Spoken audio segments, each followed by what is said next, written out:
still call it fair, Correct. reasonable, it's Sure. still within that. Call this meeting of Board of Supervisors together. I'll ask Supervisor Thomas lead us in the pledge. Pledge allegiance to the flag of the United States of America. and to the republic for which it stands, one nation, under God, indivisible, with liberty and justice for all. Yes. Ask clerk to do the roll call. Mr. Conover. Here. Mr. Leggett. Here. Mr. Diamond. Here. Mr. McDevitt. Here. Ms. Bramer. Yes. Here. Mr. Bruno. Here. Mr. Driscoll. Here. Mrs. Frazier. Mr. Drossy. Here. Mr. Smith. Here. Mr. Dickinson. Mr. Merlino. Here. Mr. Stroud. Here. Mr. Wild. Here. Mr. McGowan. Here. Mr. Beatty. Mr. Etu. Here. Mr. Thomas. Here. Ms. Runyon. Here. Chairman Garrity. Here. Quorum is established. Open up the privilege for public comment. Anybody wish to address the board before we get in the budget presentation?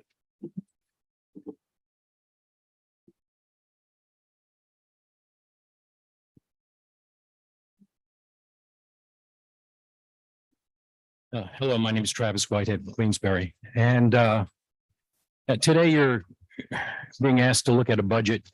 And it's 193 pages, a lot of numbers in there, but there's a lot of opportunity in there as well. The highlights are, you've got $5 million. You'll take what you can from the taxpayers on that 2.64% tax cap, and then the rest you'll take out of the rainy day fund. But really, what you should be looking at is how do we get here, and why do we have like $5 million to make up? And when you have they're forecasting over $5 million in additional revenue, and yet we're still $5 million, in the hole. So if you take a look at that, I'd say more than half of it comes from one department, that department being the sheriff's department. We ran into this problem when I was more active here 5-6 years ago. There was an additional $1 million that was added in salaries and such because the state went ahead and said, look, you got 184 spots in the jail, and you're not staffing it for 184. And we said, well, of course not, because we only have, maybe 100 people in there. And they said, well, that's not good enough. You have to staff it for 184. So up went the salary, and it's been that way up went the costs, and the costs have been that way ever since. At that time, and, I remember we asked some questions, and one of the questions was, can we right size the jail? If it's too big, can we right size it?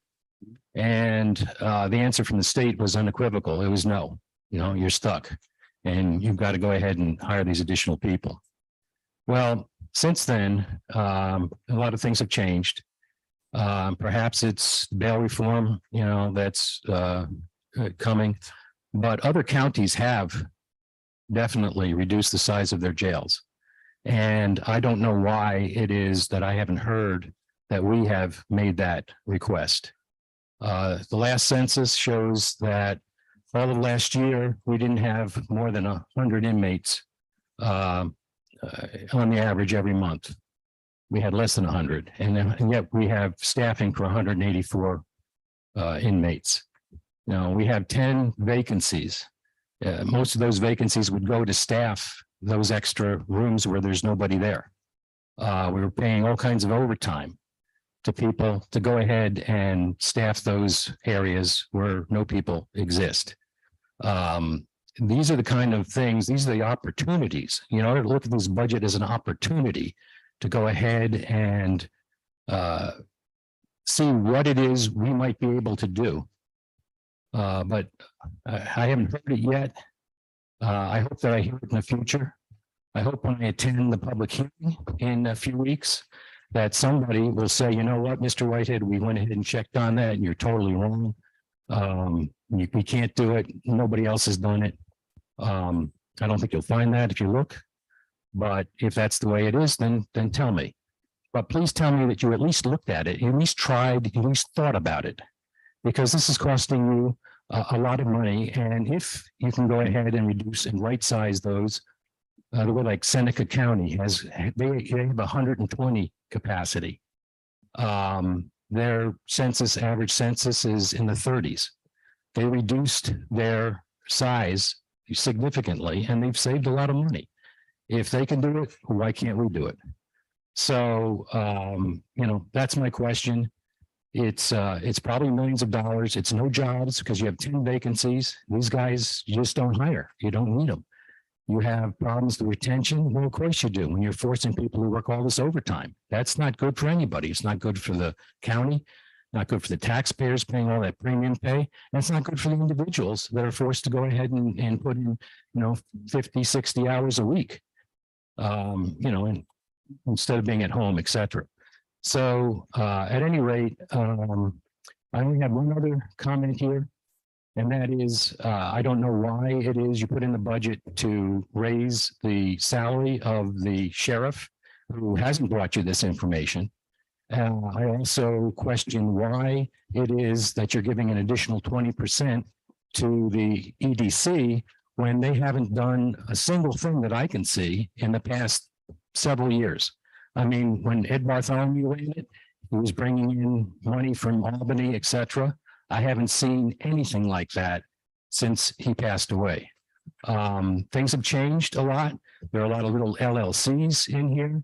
The EDC says we don't have any idea what they're doing. Well, yeah, you know, they don't have any idea what they're doing. Maybe it's time to, you know, relook at why it is you're spending almost $500,000 a year to the EDCs, 480,000 in the budget. Up 20% from last year. For what? I mean, I don't know. But anyhow, those are my comments. Thank you. Thank you. Anybody else wish to address the board of a comment? Okay, seeing none at this time, I'll turn the meeting over to the budget officer for his formal presentation on the 2024 county budget.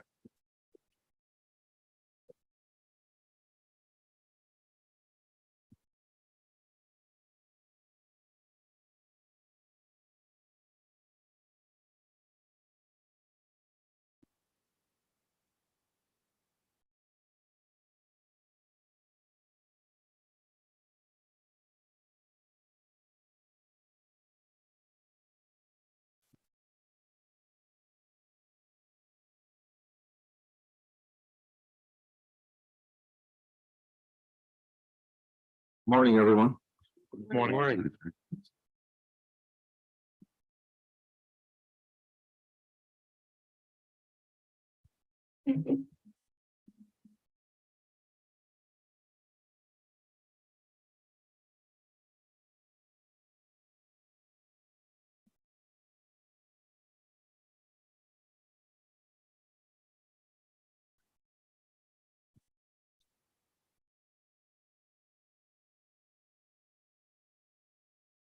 Did you just pull that in? Okay. Well, I'm here today to present a proposed 2024 county budget. I'd like to take this opportunity again to thank the chairman of the board, Mr. Garrity, the county board itself, for this opportunity to be sitting in this position. I'd also like to take the opportunity to thank Administrator Tafflin, especially the assistant administrator, Tammy DiLorenzo, the deputy treasurer, Rob Lynch, and Jackie Figueroa for helping me and guiding me, helping get this proposal before you. I also would like to thank the committee chairs and especially the department heads and for their time meeting with us and meeting with the budget team, explaining again their needs and their requests, their challenges. But they're always have in the effort to provide the service that they're each charged with and to complete their job and also to improve the services. provided to the Warren County residents. The paperwork before you is a PowerPoint presentation. There's a list of budget officer recommendations, basically reductions in expense. There's a personnel sheet. There's the equalization and apportionment table, and there's also a list of expenditures that I removed from the 2024 budget.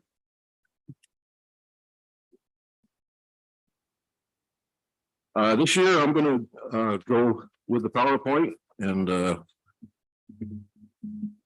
fill in the blanks, I guess. So the first page is the goals of this budget, and the first one is to continue our compliance with the property tax cap, to responsibly invest in county resources, to try to protect the county's long-term financial position, and to ensure salary competitiveness with the county workforce.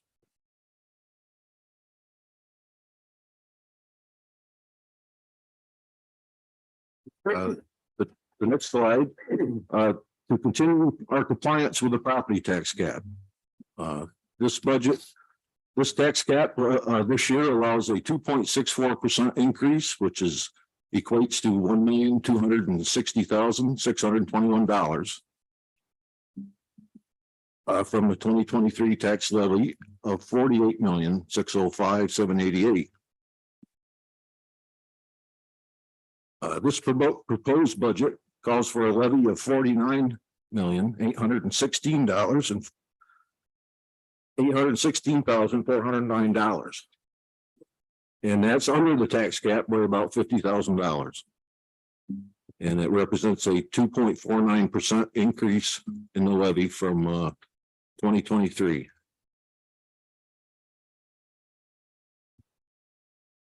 This will decrease the county tax rate by approximately 29 cents per $1,000 of assessed value to approximately $3.28 per thousand. This means a homeowner with $200,000 property would pay about $58.80 less next year.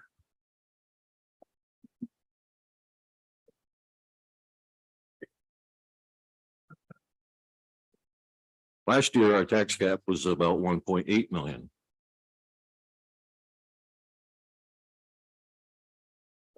The next slide, the appropriations have increased from 184,036,000 to 192,954,000. So almost 193 million.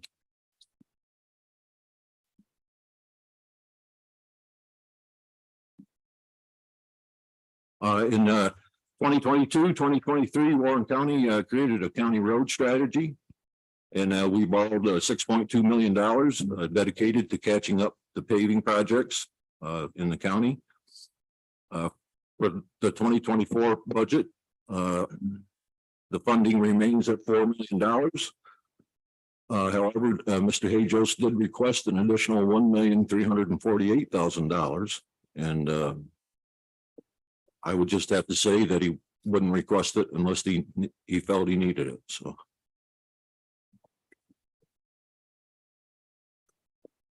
Additional investments are proposed in this budget include the investment and transition from the Greater Glens Falls Transit to the Capital District Transit Authority, and the increased commitment to SUNY Adirondack to bring our combined sponsorship with Washington County up to the goal of 33% over the next 5 years.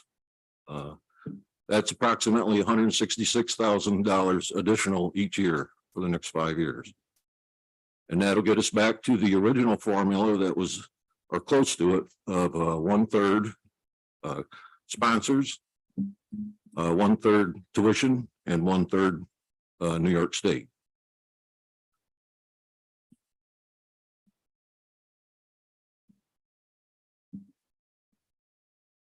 The next slide, try to protect the county's long-term financial position. I did increase the appropriation of the unappropriated fund balance to $2 million.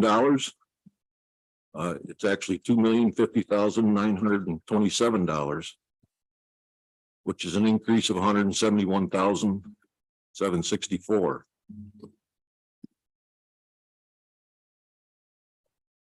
The funding for the capital investment continues, including vehicles.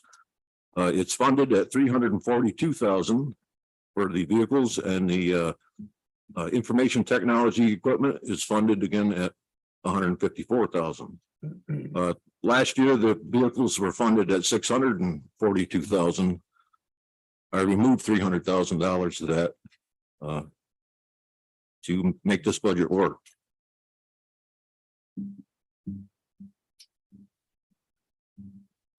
We hope to have effective planning and maintain county public works infrastructure and keep these large costs at a predictable and affordable level into the future.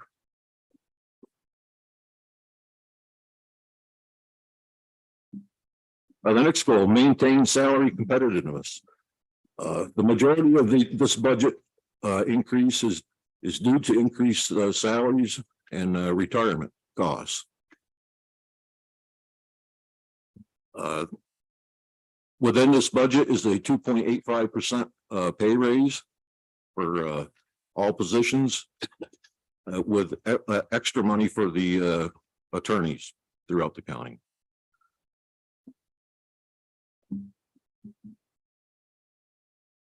DSS, there's 5 new positions at a cost of about 28% to Warren County, which equates to about $41,115.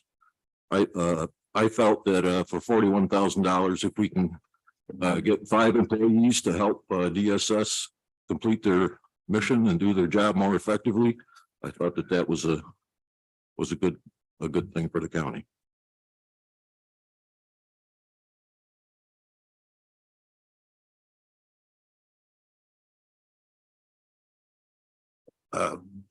This budget created 6 full-time positions. The other position was in OCTAX, was in tourism, and it's funded with occupancy tax dollars.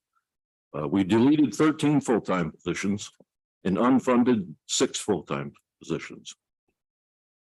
A good portion of the deleted positions were from public health. I think there's 5 or 6 that were deleted there. And the others are the director of planning was deleted. They're all on that longer sheet there.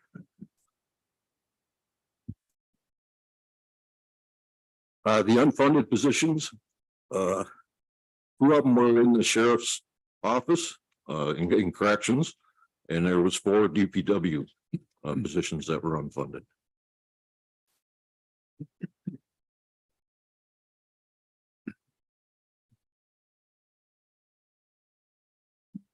The next slide is a graph showing the comparison between revenues, which we estimate to be 140,629,000, and the appropriations, which is approximately 193 million.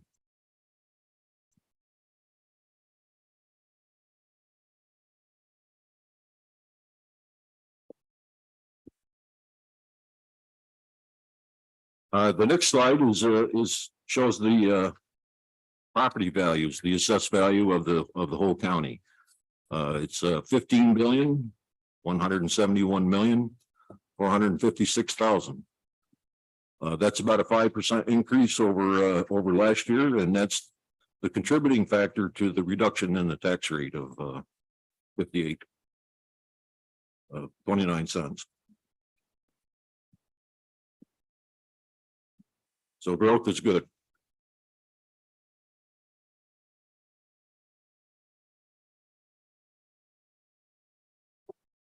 The next slide is significant revenues for the general fund. The sales tax. In 2023, we budgeted at approximately 65,000. It's just under 65 or million, I'm sorry. And in 2024, we're going to increase that to the actual amount that we collected in 2022, which is 70,464,584.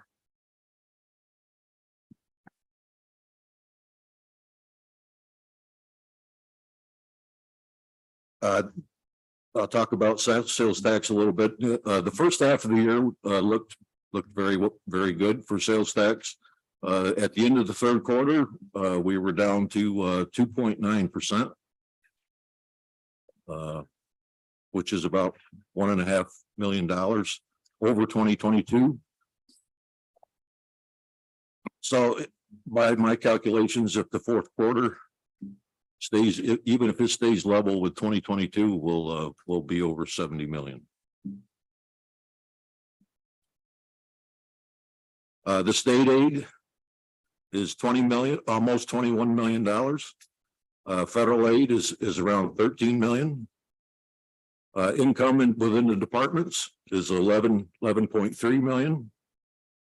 And other income is 16,861,000. And I think the next slide shows you the increases. The amount of sales tax is increased by 5,486,557. It's approximately a 50-50 split between the county and the towns and the city. So about half of that, about 2.7 million is what actually benefits the county budget.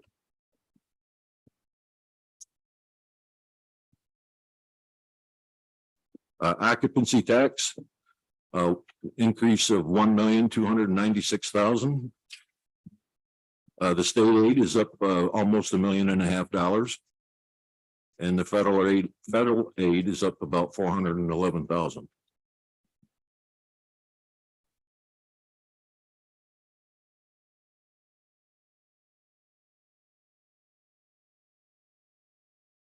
And the next slide shows the actual amount in the 2023 budget and the proposed for the 24. And as you can see, the 2024 is what we actually collected in 22.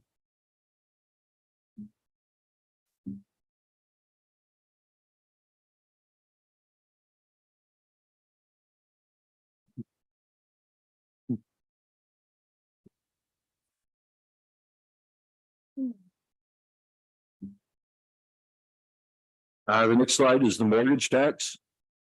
As you can see, in 23 and this year, I budgeted 2,350,000. In 2024, it will be 1,100,000.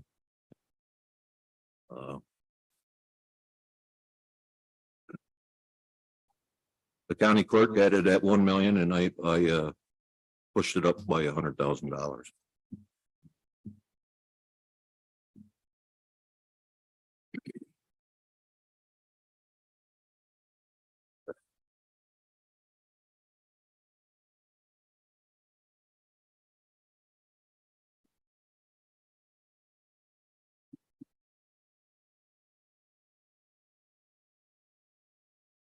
The next slide is other items driving the increase in appropriations. And I think the largest one is wages. It's almost $3 million increase over 23. Also, the retirement, the increase in the retirement is 1,740,000. And that's due to an increase in the rate, but it's also due to the increase in salaries. Obviously, the more salary you have, the more the retirement will cost. And $1 million was removed for the Capital District Transit Authority agreement.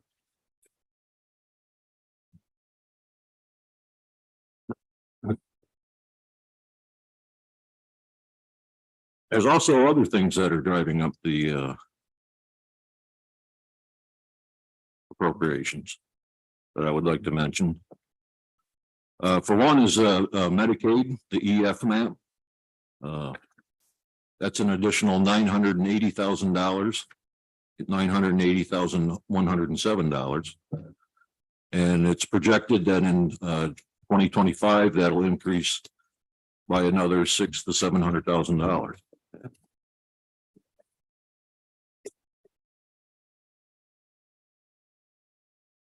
The assigned counsel has increased a couple $100,000, and that's due primarily to the increase in the hourly rate for the 18B attorneys by the state of New York from $75 to $158.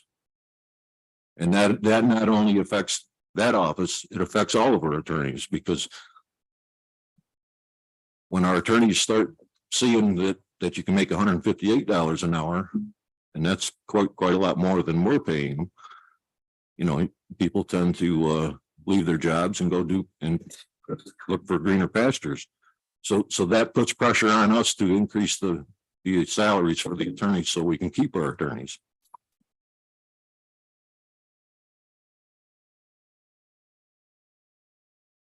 I mentioned SUNY Adirondack. We also added a holiday, Juneteenth. I estimate that probably is $120,000. There's increased money for corrections overtime and also for law enforcement overtime and for the communications 911 overtime. And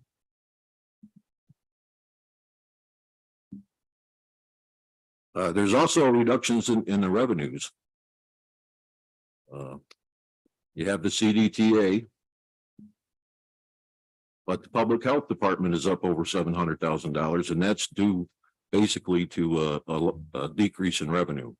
Over the past few budgets, we've kept that revenue up in hopes that we would achieve it, but the writing's pretty clear, and it's pretty obvious that we're not going to achieve that. So there's a $700,000 approximately correction to get us so that our estimates are, or our revenues are accurate to our estimates.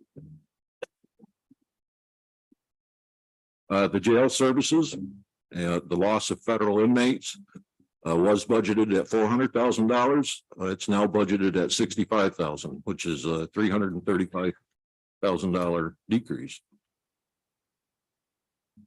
The sale of properties at auction, due to the Supreme Court ruling, that was budgeted at $275,000 and is now zero. The county clerk's revenues beyond the additional mortgage tax, she come in at $500,000 less. I put back $170,000, but it's still a $330,000 decline. There is one bright spot, and that's interest and earnings within the treasurer's budget. It was approximately $340,000, and the treasurer projects about 1 million. So that's a $660,000 increase.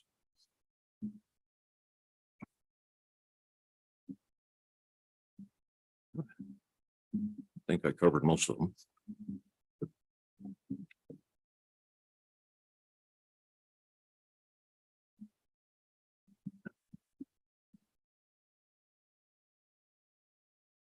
The next slide is the detail to the cost of health insurance. As you can see, it was $10,192,000, and it's projected to be $10,069,070 in 2024. If you recall, the rates went up almost 3%, 2.9%, but the decline in the cost of the county is due to the 13 positions that were deleted. That and any vacant positions we budget at a single health insurance cost, a single person.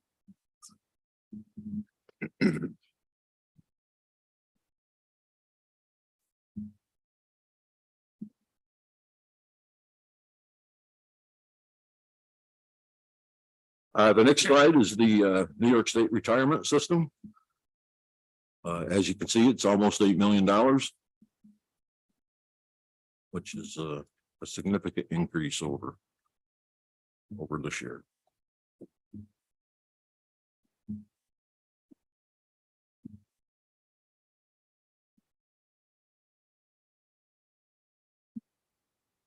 Okay. The next slide is the appropriation of fund balance, and the total amount is $3,458,704. This is $2,050,927 of general fund. That's up from $1,879,000.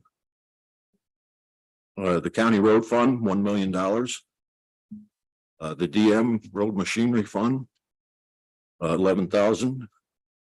Occupancy tax, 235,755, and Westmount, 161, $22.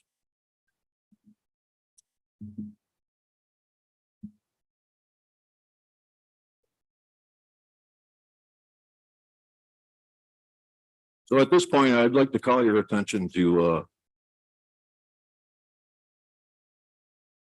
the sheet that is titled General Fund Balance Expenditures for 2024.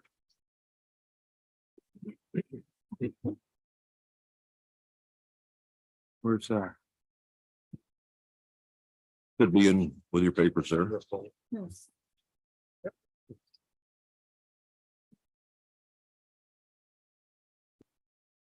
So as I was putting this budget together, it got to the point where we were still 6.6 million over the tax cap.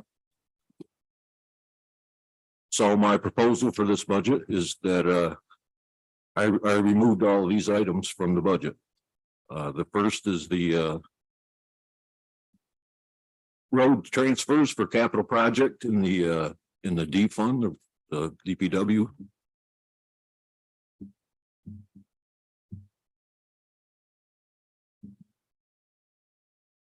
The way I did it is I took $1,597,000. Mr. Hajos puts together a spreadsheet that goes out into probably 2028. So for 2025, he estimates you'll need 639,500. The total that he was asking for was 2,237,000. So I deducted what we would need for 2025 and reduced it by 1,597,000. The airport local match projects, I took out all that money at 230,000. The request for additional machinery, I reduced by $400,000. Again, I reduced the vehicle reserve by $300,000. The additional money, the additional 1,348,000 for paving, I took out of the budget. I took out 160,000 out of the airport budget for Michael's Way. That's the road to the Greater Glens Falls Transit Bus Garage. Waste management equipment, roll-off trucks, a baler, couple of balers, and a skid steer. I took out 648,000. Mental health services, the 739 psych exam for criminals. I took out 250,000. We've appropriated additional money for the last 2 or 3 years for that. So I figured one more time wouldn't hurt anything. And the Joseph Warren Museum, I took out $200,000. So it's a total of $5,133,000.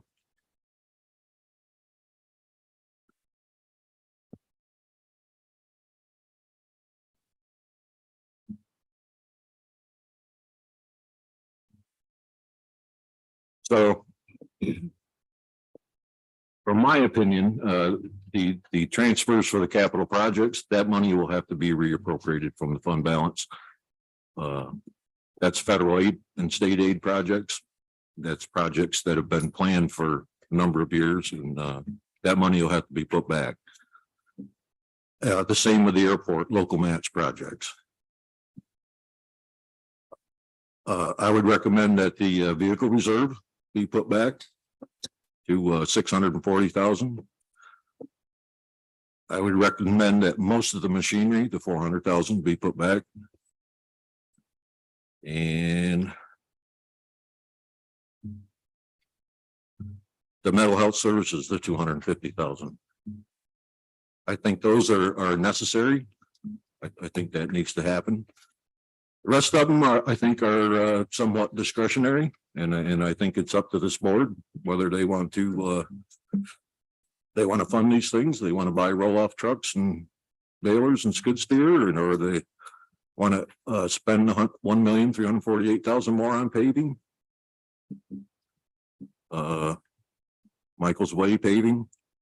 So those items I think are kind of discretionary. I think they're all legitimate expenses. I don't think it's a frivolous expense or frivolous ask. But I think in order to make this budget work, that was the only way I could see to do it. So that's what I did.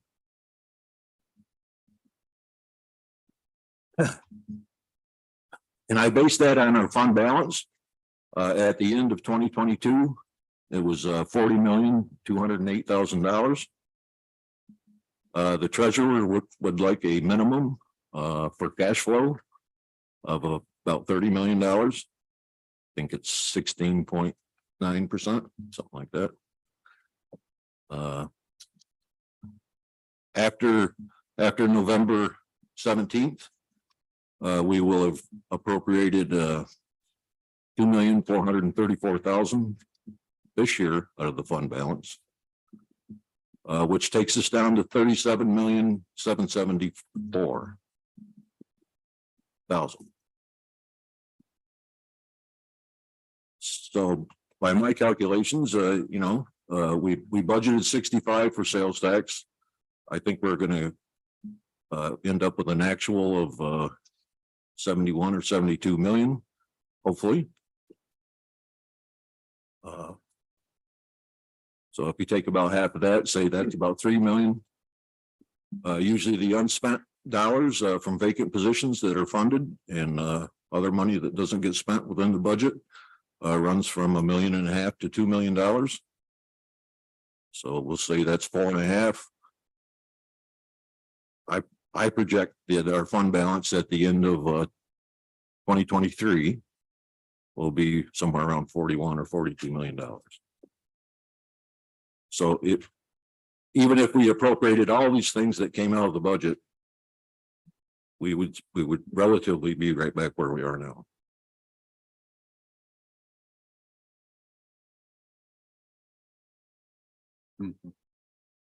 I also took out all the 0.2s, equipment and furniture requests throughout the budget for just about every department. And I would ask that yesterday at finance, we authorized, I think it was $237,000 to for the department heads to get POs and encumber that money before the end of the year. And that way that's 237,000 more that doesn't have to be raised that we have.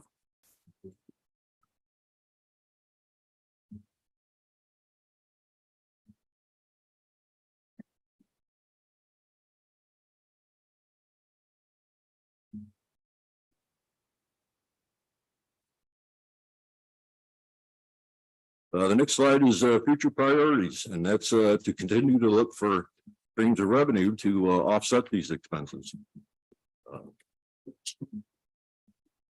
I'm not sure that this is the best way to budget, because these things end up being one-time expenses, and I don't know and say that they're all one-time expenses.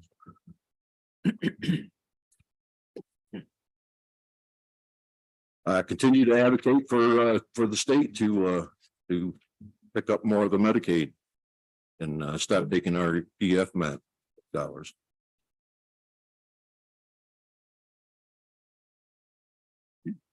Keep property taxes below the tax cap and try to control the use of surplus funds. Hopefully invest in the infrastructure of the county's buildings. A lot of our buildings are 15 to 20 plus years, and these buildings are not built as well as this building is. So things start deteriorating. And continue to invest in our workforce and to enable us to hire people and keep them here and develop them into good employees for our residents and provide the services that we are charged with providing.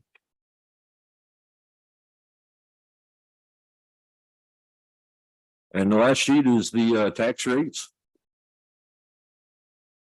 Based on this proposed budget. And also your equalization rate plays into that too.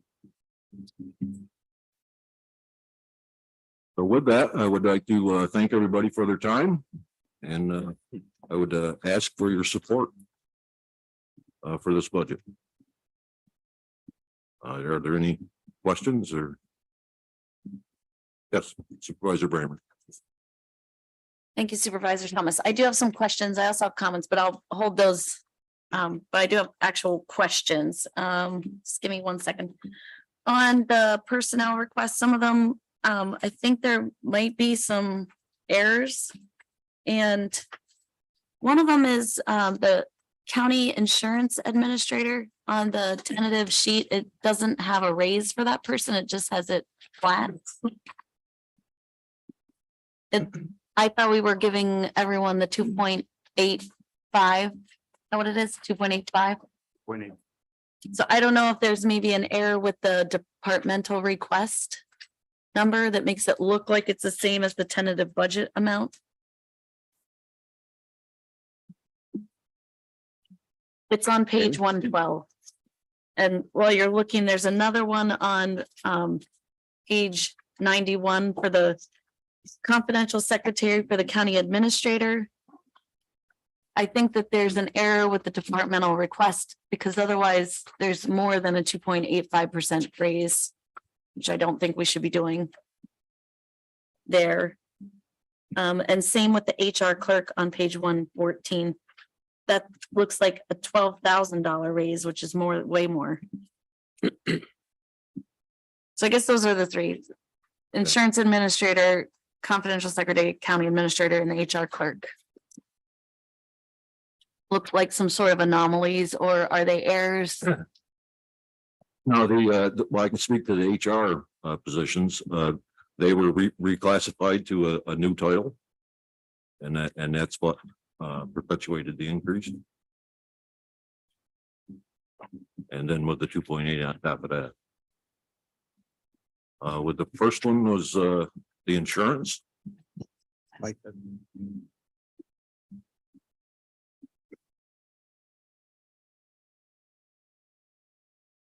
Okay. The insurance, there's a very good reason for that we don't want, don't want to publicly disclose, I guess. Because of, and to clarify, it would be about a specific employee, Right. so therefore it won't be part of the avoiding the public record on it. Fascinating. Okay. Right. How about the other one? John? Frank, anybody? The departmental request, go ahead.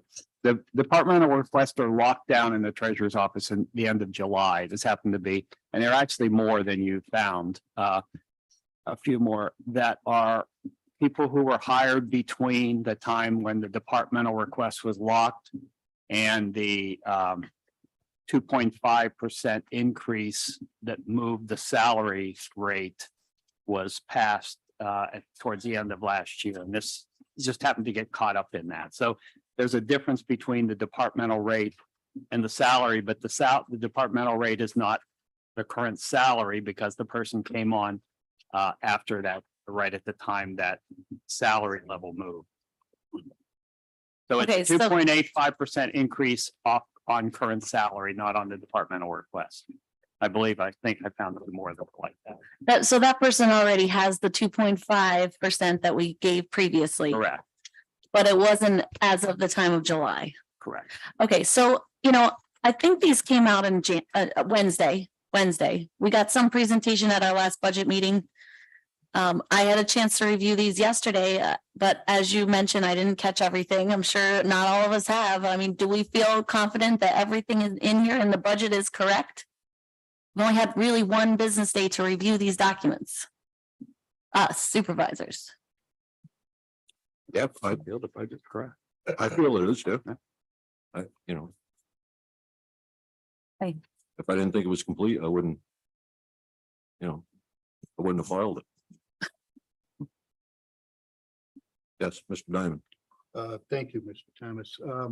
At the appropriate time, I'd like to bring to my colleagues here 4 amendments that I'd like to see happen through the budget process. Just let me know when that time is right. I'd like to bring it out to the floor. Well, I think I'll answer questions. If we're going to do amendments, I'll leave that to the chairman of the board. Okay. Mr. McGowan. Thank you. Once again, Frank, you're amazing. The numbers man for sure. I happen to got a copy of the draft because I tried to put it up on the computer and I've had a chance to review this. And Supervisor Bramer, brought it up on the raises. And once again, as I go through every single department, I am amazed at what directors got a bump. And all the other employees basically are gonna just get that. The percentage that we get, what, 2.84% or whatever. But I'm just amazed that I see a lot of directors in here that got bumps, and then I see other directors that didn't. And I'm just wondering how that happens if we're not giving out raises without particularly pointing out any one page through the whole thing. But I just went through all 100 pages. But when you look at the the salary schedules and that, you'll see where the certain directors got $3,000-4,000 raise. And then there's the one particular one that I've been trying to get a raise for, it stays flat. So I'm just totally confused at what's going on here. You're gonna have to be more specific because I don't think any director got any raise over the 2.8. Other than the 2.85. Then how come that isn't in with the employees? Because We it hasn't been approved. basically, as far as the salaries go, for out of unit salaries, we had 3 changes, and they were job title changes that were done. Right, no, That's part of reorganization, only 3. So only 3 people right now got an increase above the 2.85%. All the remaining out of units received the 2.85%.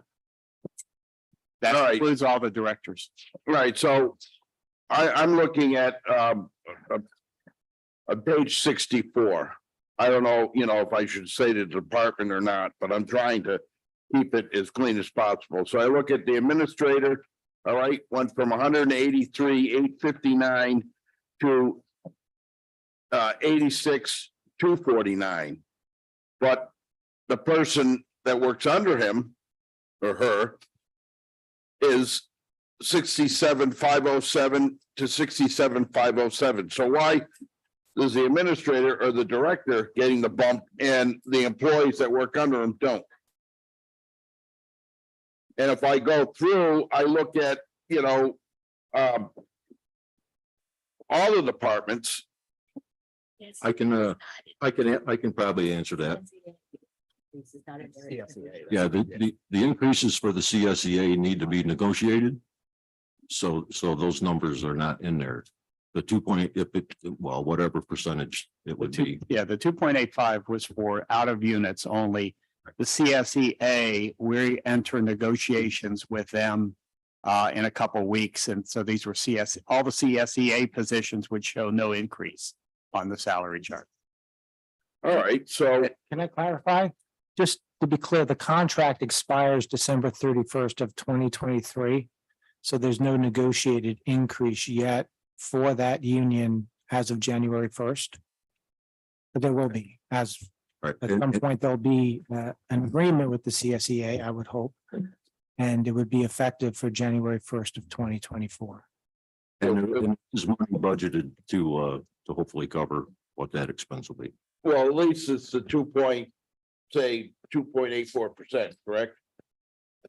Unless the union happens to go. I'm not gonna say. Make sure, because I'm not seeing that. So why is the one particular one that I've been asking for? All right. For a raise that is, that is brought his revenues from 7,000 to just shy of 30,000. And his salary or her salary stays the same.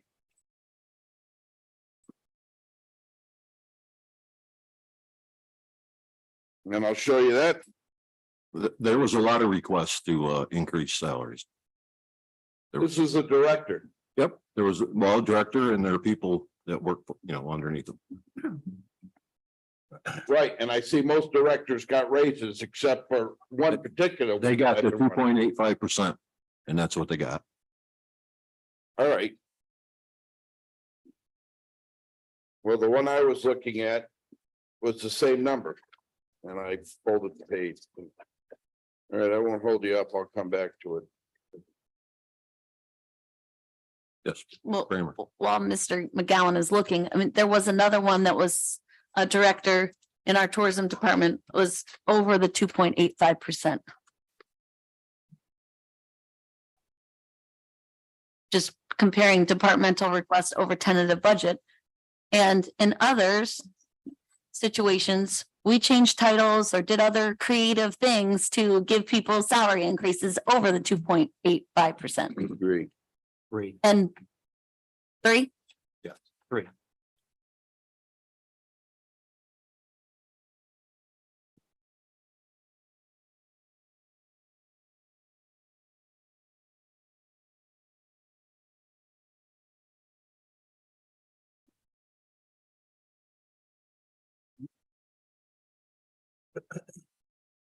Yes, Mr. Liggett. Yeah, thank you, Budget Officer. Back to the general fund balance expenditures 2024. You were saying that these amounts were requested and you pulled them out of the budget. They are not included in the budget. Is that correct? Correct. And then you came back with some recommendations if the board so chose, we would fund some of these. Thank you. Also, I'd like to point out that on the retirement, it's up 50% over the 2022 actuals. That the increase in our expenditures for that and 27% over 2023 adopted. Big increase. Yep.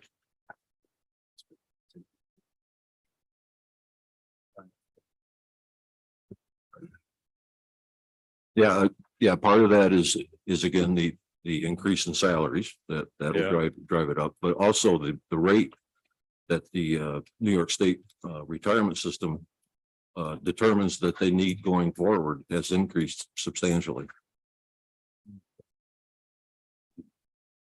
And that's based on a 7-year rolling average, from my understanding, in the stock market.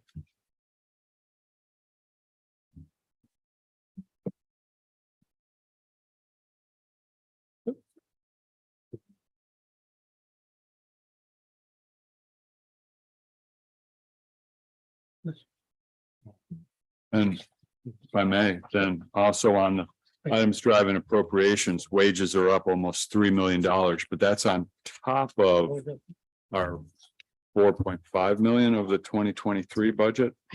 Correct. So over the past 2 years, then we're up about 7.5 Right. million. Plus all the associated costs that go with that, the retirement and things. Right.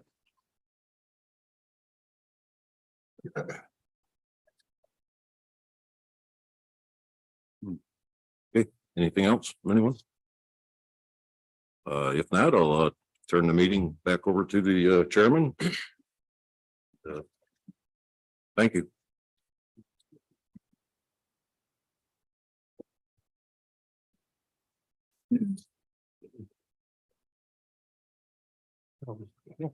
Definitely do that.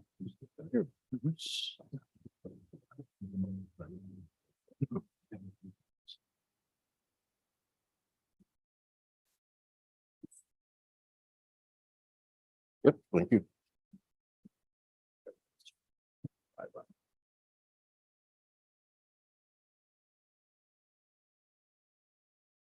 Okay.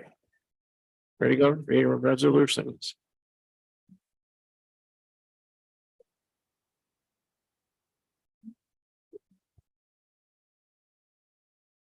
Okay, proposed resolution number 478, as well as two floor resolutions were distributed to the members of the board and supervisors on Tuesday, October 31st. So there are the two floor resolutions to deal with So we in the packet. So you need a motion to bring those to the floor. Any motion to bring floor resolution number one? Motion by Supervisor Bruno, second by Supervisor, was it Stroud? Any discussion? All those in favor, bring up floor resolution number one, signify by saying aye. Aye. Floor- Opposed, I'm opposed. One opposed, So, two opposed. Okay, That is now resolution 479, and then motion to bring floor resolution number 2. motion to bring floor resolution Supervisor Leggett, Supervisor Runyon, and the second discussion. All those in favor signify by saying aye. aye. Opposed, Opposed, Both. two opposed. And that's now 480. Okay, Well, before you, you should do the social services resolution. Do you want me to prepare it? Do you want to yeah, explain it? that would be three. Okay, go ahead. Thank you, Mr. Chairman. There's another floor resolution. No, there's not another floor resolution. It's something that needs to go to the floor. We gotta waive the rule. Yeah, We have to waive the rules to go to the floor and then consider the resolution. Right. That's correct. All right. So do you want me to explain the resolution? You should explain what you need. Then yes. All right. go there from there. So basically, we have a part-time attorney in DSS and we passed a resolution earlier awarding 100 hours for this attorney. The attorney's currently expended those 100 hours and is in trial actually today. That probably won't finish until the end of the year. It's just that we were lost in translation between the commissioner when we changed the commissioners, and so this just slipped by. But we need to extend this attorney to the end of the year. It's 72% funded by the state, and we have the money in the budget in DSS to cover the salary. And it's been put in the budget for next year as well for this part-time attorney. Thank you, So- Mr. Chairman. Go ahead. So if you're going to entertain this, you need to waive the rules, and then you need a motion amending resolution 397 of 2023 to further extend the termination date of the assistant social services attorney part-time. Okay. A motion to waive rules by Supervisor Driscoll, second by Supervisor Drossy. Any discussion on waiving rules? All those in favor, signify by saying aye. Aye. Yeah, I need a resolution. Yep, that waiving the rules will be 481, and now you need a motion to amend resolution 397 of 2023. We have a motion to amend resolution 397. Motion by Supervisor Drossy, second by Supervisor Smith. Discussion. Go ahead. thank you. Is it in addition to the termination date extension, do we need to add hours? Should we make it something? Another 100 hours? I don't know, I can't. The do math. resolution doesn't limit the hours. It just says it's temporary part-time. And it was only good for 100 days after the filling of the vacant full-time days. position. So this would just be extending it through December 31st. Thank you. Any other discussion on the resolution? We vote on it. Yeah, it's just a bring, but I think Mr. Supervisor Diamond. Thank you, Mr. Chairman. It's the point in time where I can request. Well, we're in the middle of Okay. 378. If I it's just don't want to pertaining, lose track of it. okay. So now you vote on this one. Okay, we have a motion, a second on resolution 397. All those in favor, signify by saying aye. Aye. Any opposed? So that will now be resolution 482. Okay. All right. Okay, discussion and public comment on any proposed resolutions. Anybody from the public wish to discuss any resolutions? Any members of the board wish to discuss any resolutions? This is. Supervisor Down. Thank you, Mr. Chairman.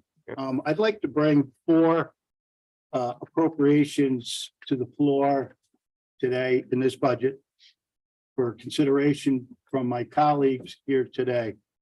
The first one would be, I'd like to see the Director of Weights and Measures, which was mentioned earlier, and we discussed that in our budget process. I'd like to see his graded 12 position reflect his year's services. I believe that it doesn't at this point in time. I don't know what the percentage increase would be, but I believe that that should be corrected to where it reflects his year's service at the graded position of 12, at his graded position of 12. That's something that we could figure out that percentage going forward for the budget. Okay, and I'd like to make that motion to amend. No, he's. You don't need the rules, you just need to get the. Right now. Yeah. Are you making that a motion? Yes, Motion by Supervisor Diamond. Do we have a second? Second it. Second by Supervisor McGowan to amend the budget. We vote on it. Roll call. Roll call vote. It's good. Go ahead. A question, what are we amending it to? is your service at grade 12? I don't know what exactly that amount is, but somebody could calculate that at this point in time.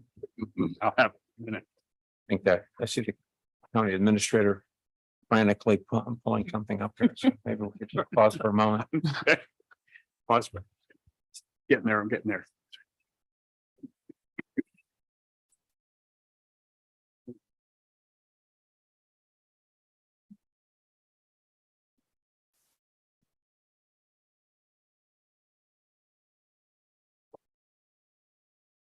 Oh, this sheet does.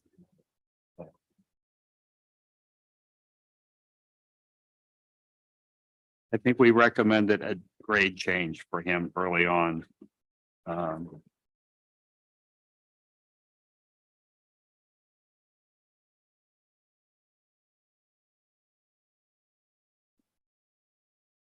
To a grade 14.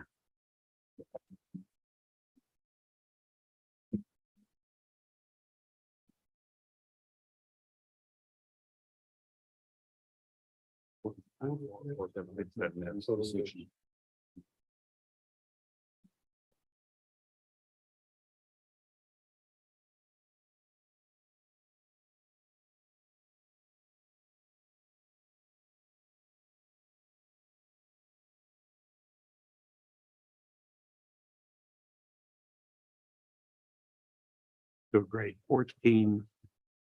Step 5, salary 81644. What is it? Did you get it, man? Grade Grade 14. 14, step 5, increment 5, salary 81644. That is with the That's what he's 2.85. saying. So that's me part of the resolution. Or is it just for the record? Either way, it's fine with me. You want to make that part of the resolution? That's right. We're gonna modify the resolution, say grade 14 at 81,644. Any other discussion on resolution before we vote? Supervisor Driscoll. Question, Chairman. These are all effective January 1st or now? January 1st. January 1st, Okay. part of budget. And who else? Supervisor Webb. Mr. Chairman, thank you. As chair personnel, it's come to my attention that with our desire to entice more people to join the county, we've included the appropriate years of service to their salary structure. At least in my mind, the way we function and represent that.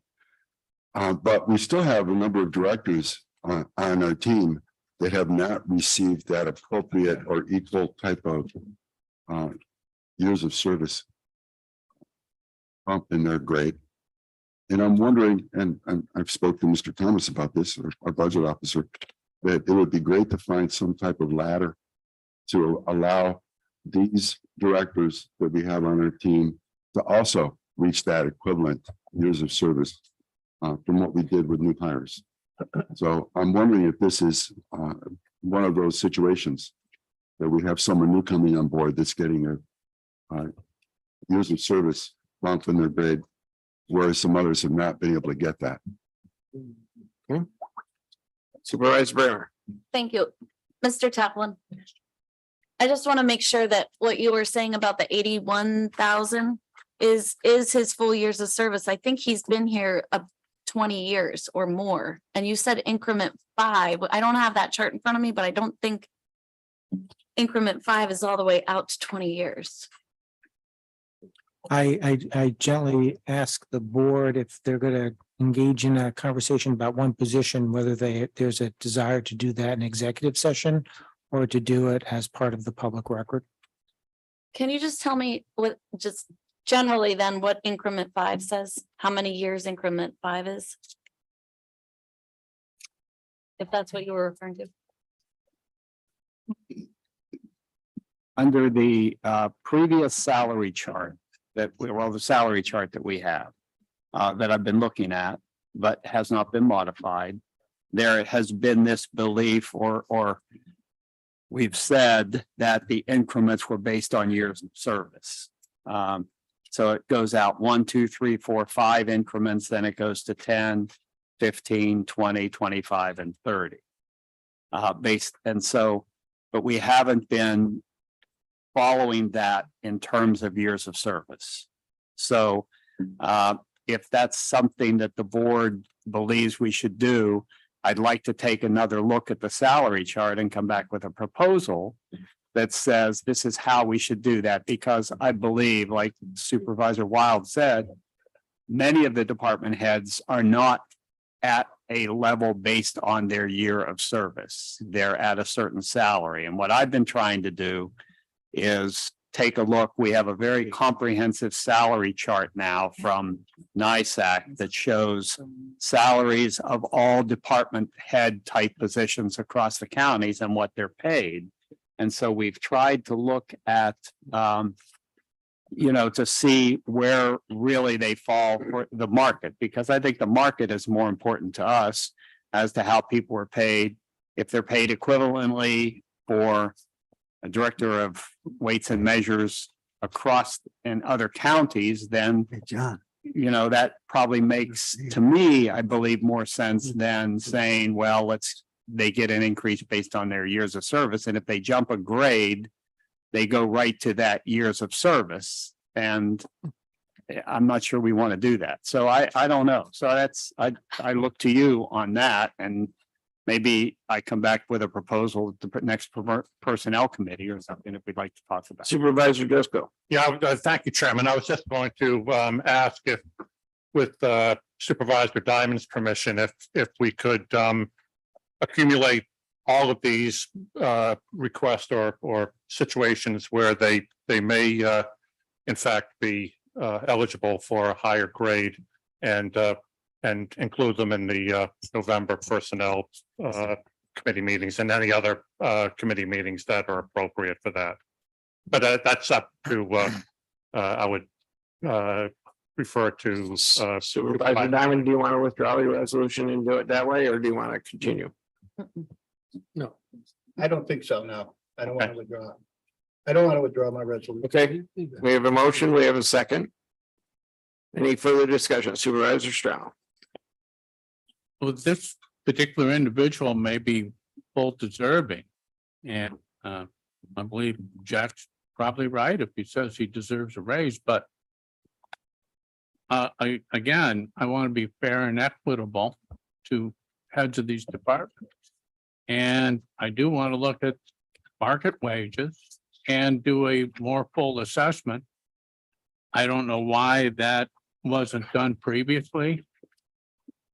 But again, I think that should be the process, and that it should go back to committee and have a fair evaluation and so forth. So I'm just a little bit concerned that this is brought from the floor and it hasn't had the kind of overview that I think it needs. Thank you. Any other discussion? Supervisor McGowan and then Supervisor Runyon. Thank you. Actually, to answer Supervisor Strauss' question, this has been vetted. It's been vetted for like 3 years.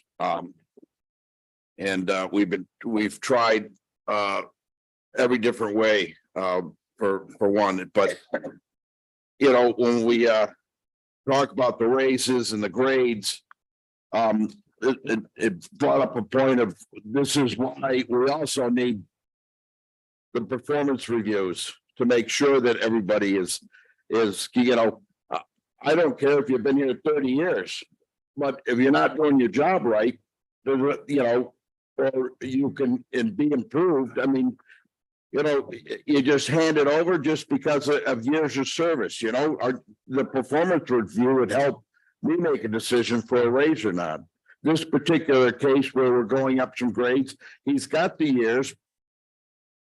And he's also increased his budget, you know,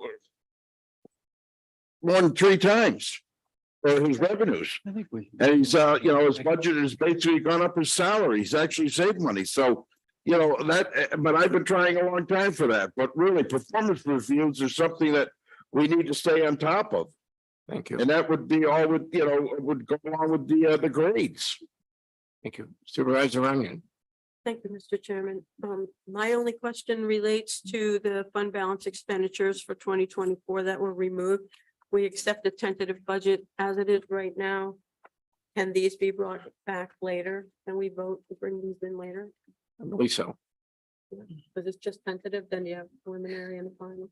Right. Okay. All right. If I may. Anybody else? Supervisor Conroy? Yeah, I'm, at this stage, I'm not sure whether I can be supportive on this or not. Okay. And I think that the suggestion of the county administrator is a good one. Just give them a little bit of time to come back to us with this and anything else that needs to be brought forward of the same vein. And so with that, I would recommend and make a motion that this matter be tabled until our next regularly scheduled board meeting. Knowing which, well, actually, the board meeting, the next regularly scheduled board meeting would be November 17th. 17th. Is that sufficient time, do you think, or do you think it is? Is the committee going to meet between now and then? Committee's not going to. So our committee meets the end of. What do we table? We can schedule a personnel. Right. meeting. So I don't think You're making a motion to table? Yeah, I would make a motion that we table, but specifically to that date, So specifically to that date, and that we take the matter up. Could I comment on this? Hold on, Supervisor Diamond. Respectfully, Mr. Chairman, I put a motion on the floor for a vote and it was seconded, so I don't see any reason. I think we need to go through that exercise now. Make a decision. Well, we have a motion to table that resolution. That came after, yeah. So, That came after. It doesn't matter. no, that's a motion to table. Do we have a second to table this? No, I'm not seconding it. Well, I got a question. Supervisor Stroud. Your table? No. Okay, I'll ask the parliamentarian where we go. You have a motion. We have a motion, a second to table. So now if there's any discussion, it would be on the motion to table. The motion to table takes precedent. The motion to table is on the floor. A table to when? To a special meeting of the Personnel Committee. To get this done before the November 17th Board of Supervisors meeting. The issue I'm having with this is we are going to accept the tentative budget as it stands, which does not have that increase in the tentative budget that I'm requesting.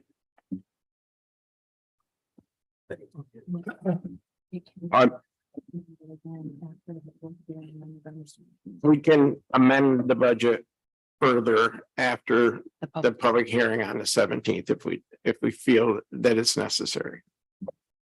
We have a motion to table. We vote on that or do we? No, I got a question.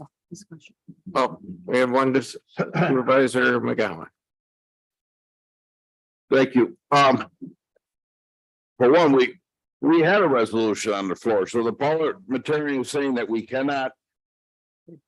We had a resolution that was seconded and we never took the vote, and then all of a sudden we get another resolution, we table. Is that correct? That's the law? A motion to table always takes precedence over whatever's on the floor.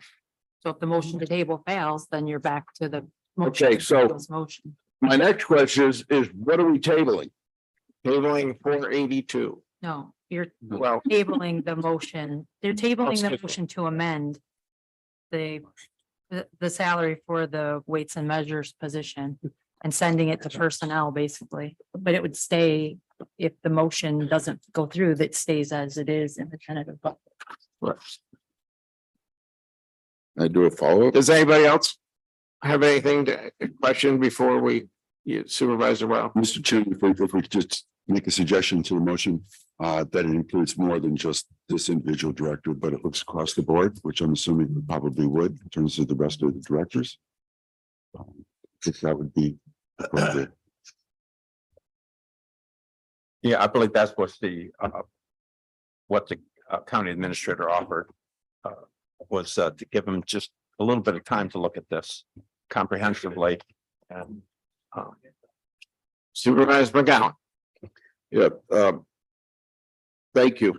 I just need to go on the record. I'm just horrified that the decisions can be made here sometimes.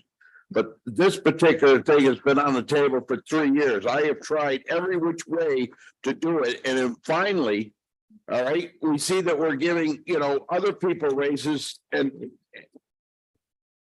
directors, and this one's not even yet, I can't find the sheet, but I didn't see it different in the page.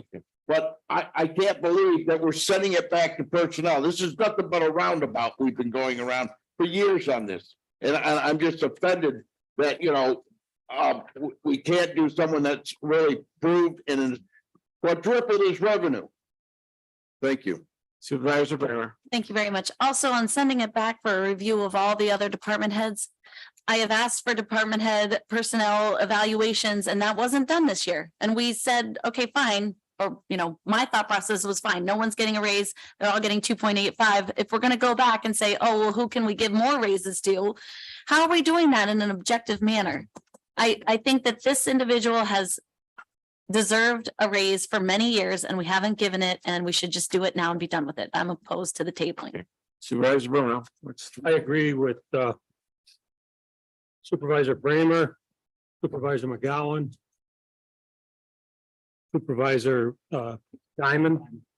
This department is part of county facilities, which I chair.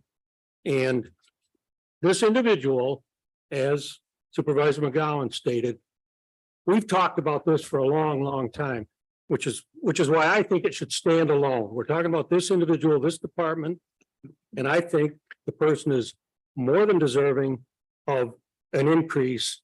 And I'd like to see it just stay that way without tabling it. We can bring it forward today and be somewhat done with it. Thank you. Okay. Are you having a motion, Supervisor Wow? Mr. Chairman, thank you. Just one other request was whispered in my ear. That maybe we can consider all out of unit, but I'm not sure if that's too big of a task. Maybe the assistant directors, but is that something that we could realistically get done before the next board meeting? No. Thank you, Mr. Chairman. No, that would be, I have the market analysis. That would be a pretty big analysis. We'd have to have a personnel meeting next week to be ready for the board on the 17th, and I don't believe we could do that. So I think I'd need the next personnel meeting the end of November. So for a December board meeting. All right, now we have a motion, so we should vote. Yes, voting on the motion to table. We're voting on a motion to table. Roll call. Mr. Thomas, are you voting? This is on the motion to table. Yes. Ms. Runyon, Yes. Mr. Conover, Yes. Mr. Leggett, No. Mr. Diamond, No. Mr. McDevitt, Ms. Bramer, No. Mr. Bruno, No. Mr. Driscoll, No. Mr. Drossy, No. Mr. Smith, No. Mr. Merlino, No. Mr. Stroud, Yes. Mr. Wild, Just clarify, this is motion to table, correct? Yes. Mr. McGowan, No. Mr. Etu, Yes. Chairman Garrity. Yes. Okay, there are only 387 votes in favor, so the motion to table does fail. Okay. So now we're back to the other motion that was on the floor, which is to amend the budget. Excuse me, to increase the salary for the Weights and Measures Director to grade 14, step 5, which is the 81,644. Okay, roll call. Or can we do a quick discussion? What is it at now? What's it on the books for 20? If we're gonna do that, it's going to executive. Excuse me. Yeah, let's go in. Well, the amount is already. It's in the The book. amount that's in the budget now is The amount in the budget. Yes. Okay. Need to find it.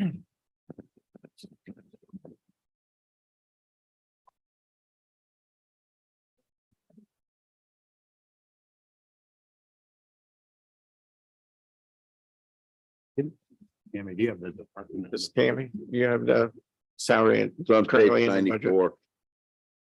I What? found it. 1494. I finally found it. It took me- I don't know. You have the current in with the amount. documents are in with the. Trying to find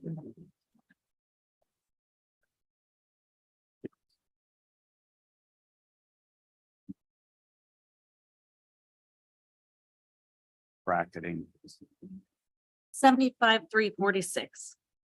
Well, that's for the 2.5. He wants it now, so it's What is it? No, that's what, 73258. No, but it does have the 2.85 in there on the south. I see that. What is the salary? 75. Is it, somebody just said 75, 75,248. 248. That's That's the with the current salary. 2.85. If I could make one other comment, so the other point, so that's where we talk about the increments, and I know you've said, well, this many years of service.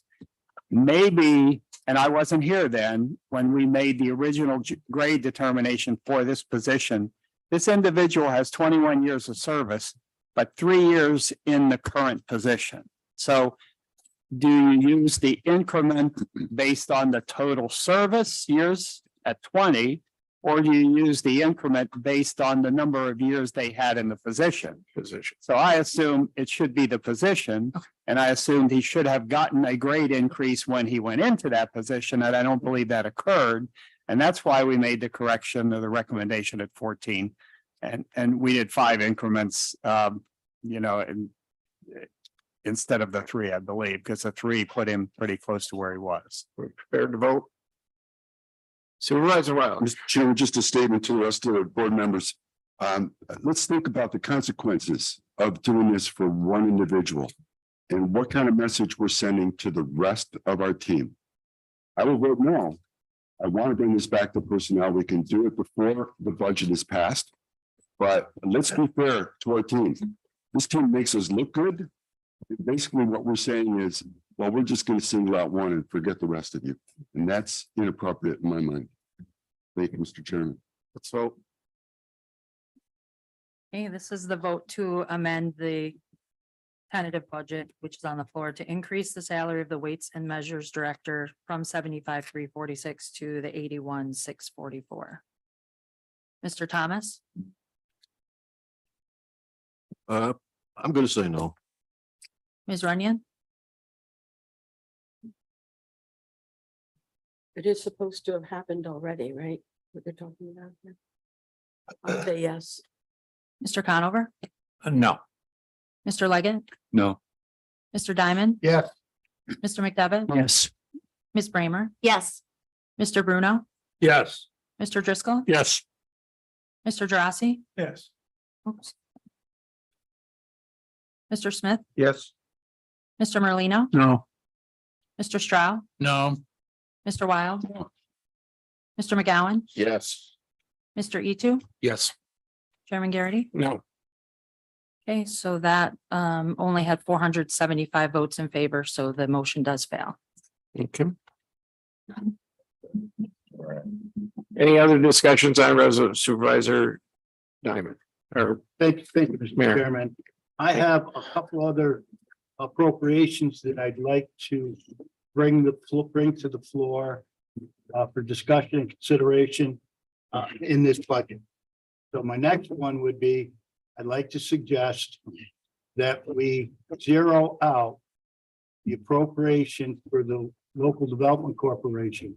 If you look at the audit that was done in 2022, the LDC is flush with money. They have $1,536,460 of unrestricted net position, which means they have unrestricted cash that they can use to self-fund their program. In the city of Glens Falls, the LDC is independent of the city's general fund, and the city never appropriated any monies to the LDC for activities. My proposal here is to zero that out and let the LDC use the $1,536,000 that they have unrestricted cash to use that for their costs associated to the operation. Okay, so that's a budget amendment, Yeah, to zero out the current budget. I'd like And to throw out the $60,000 that we have appropriated. we have a motion by Supervisor Diamond. Do we have a second? Supervisor Bruno, discussion. Discussion, Supervisor. Being pretty familiar with the LDC, at the end of the day, I prefer to give the leadership of our EDC in Warren County the discretion to maintain and control his own budget. LDCs, EDCs, at the end of the day, they are job creators. If a potential employer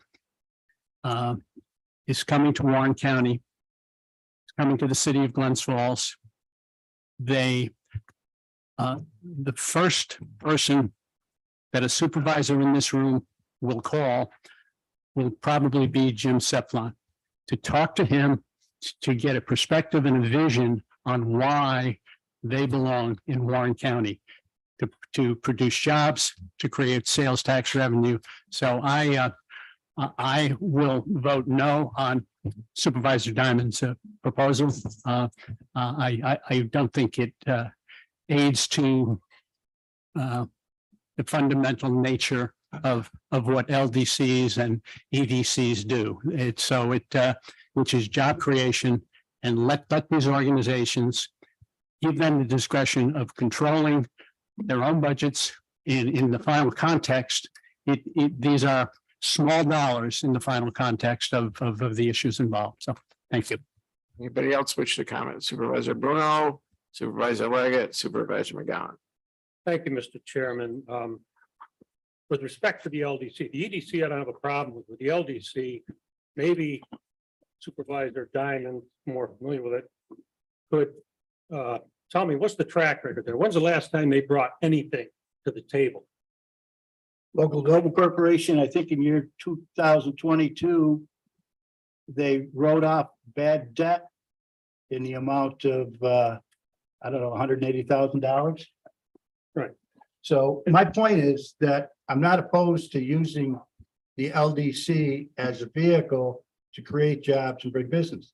They have $1,536,000 already cash on hand. They don't need the county $60,000. That's my point. Okay, Supervisor Leggett. Thank you. Yeah, thank you. That $60,000 goes into the administration for the LDC. The LDC is made up of a board that gets no compensation and has no other resources for doing that administration. So at some point, somebody has to pick up the tab for doing the administration for the LDC. So past practice has been the Warren County has provided the LDC with a certain amount of money. That certain amount of money then goes off to call it a contractor. We have a contract with them to administer and the LDC actions. And that's everything from organizing the monthly meetings to recruiting prospective loan borrowers and businesses that could use these funds. So it's a cooperative position. Back before the LDC was started, a lot of those funds were taken care of through the planning department and planning staff.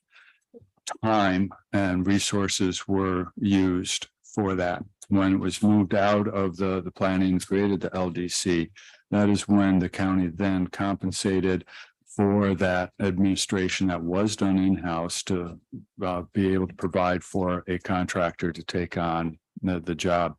It's true, and speaking as a treasurer for the Warren County LDC, we do have cash in the bank. And to answer Supervisor Bruno's question, we have not put out any new loans, but there are other actions that the LDC is looking at, because since COVID, which is where the loan portfolio stalled, we go, what is our function in this community? And what is it we can do? And where can we be of value with this money?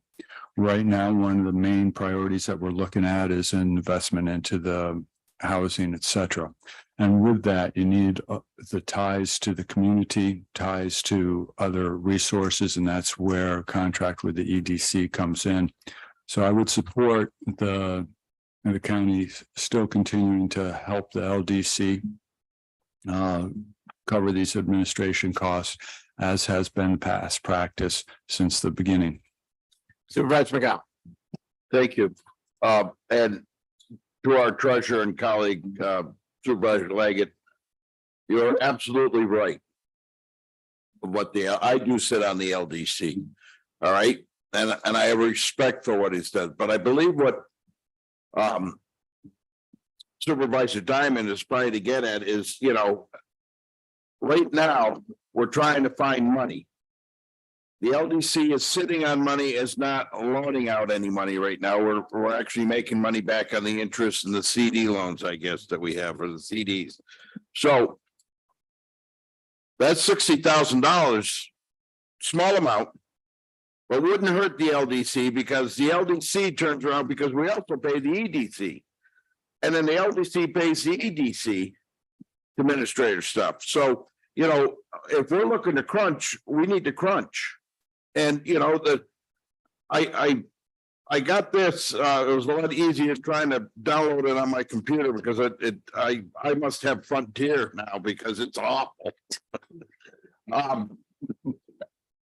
No offense, that was a crack from Supervisor Leggett a while ago.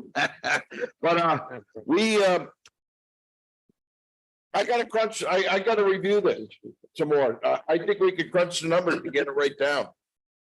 Even more, we're really close. Frank did an awesome job, but I need time to review this budget. That's a lot of pages in there to look through, and a lot of numbers, so.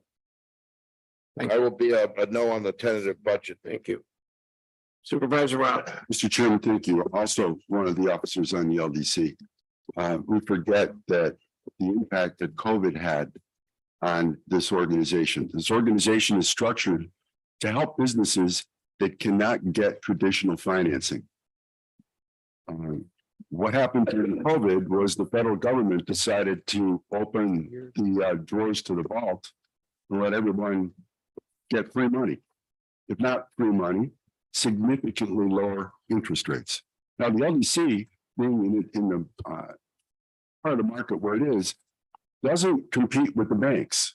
If a business has the opportunity to survive, or it needs some assistance and they can't get the money from the banks, the LDC does some significant evaluations and says, we can give you a loan, we know it's higher risk, and we're going to charge you a higher interest rate. That's one of the reasons that there have been no loans. But that's not saying that the LDC hasn't been engaged in the issues that have faced this county. One of the big ones most recently was trying to engage in helping with childcare, and the fact that we didn't have enough childcare in our county.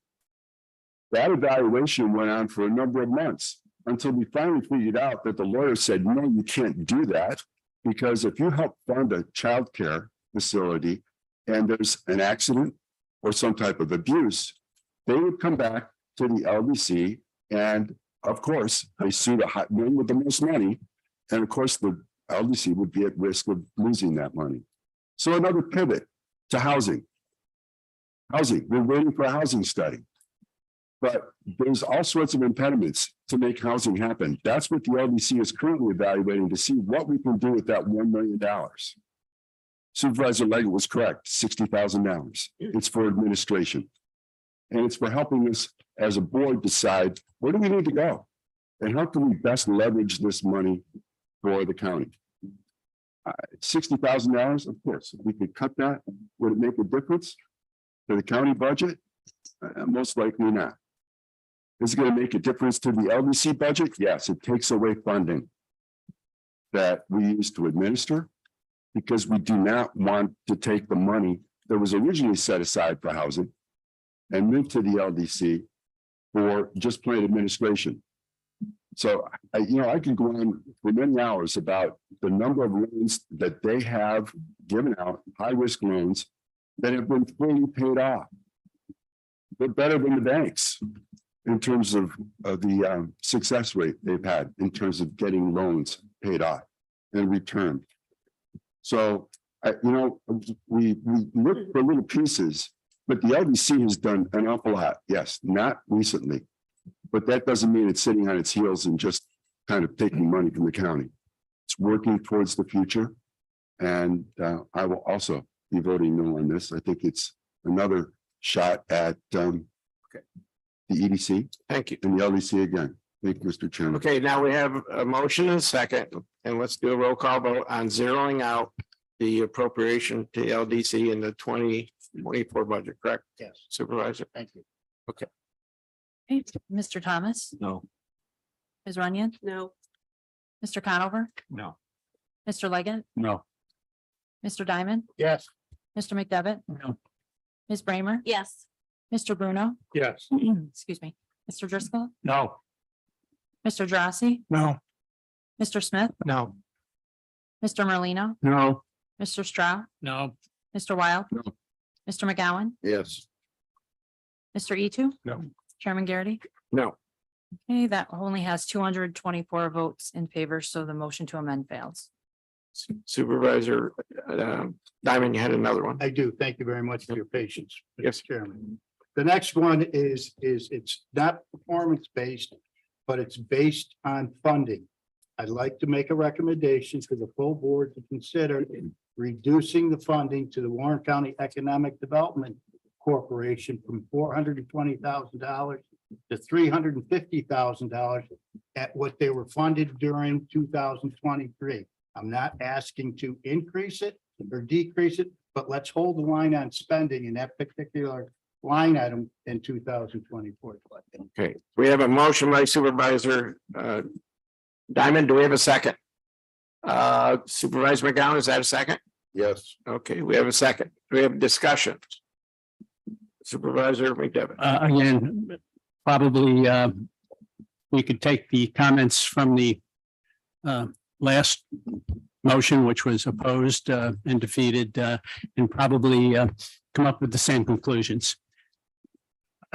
What this appears to be is an effort to micromanage our EDC, and I'll be voting no in this regards. Again, should not be micromanaging the organization in Warren County that is charged with the responsibility of job creation. Thank you. Supervisor Bramer. Thank you very much. I was thinking during the last discussion that we are conflating the LDC and the EDC. I supported removing the LDC appropriation because they aren't doing anything and they're sitting on $1 million. They've said they aren't giving out loans. I'm sorry, it's not that they aren't doing anything, but their primary purpose is to give out loans, and they haven't given out loans in ages. And if you look at the they do have existing loans that are going to provide revenue in the upcoming years. So while I don't really want to micromanage the EDC, which apparently also manages the LDC, we are a board of supervisors. We are here to have oversight over our spending, and where we can reduce spending in a way that still allows the EDC to function, I would support that. So I'm going to support the amendment on the floor right now to keep the spending level for the EDC. Okay, any other discussion or we can vote Supervisor Leggett? I think it is reasonable to keep the spending as 2023. Mr. Chairman. No, it's Supervisor Reiner. Thank you. I just wondered if there's a reason why it is going from 350 to 420. Is there a reason? Is there something in the works? Supervisor Thomas. I think the main reason was staff costs, pay increases, additional staff and benefits. Supervisor Wild.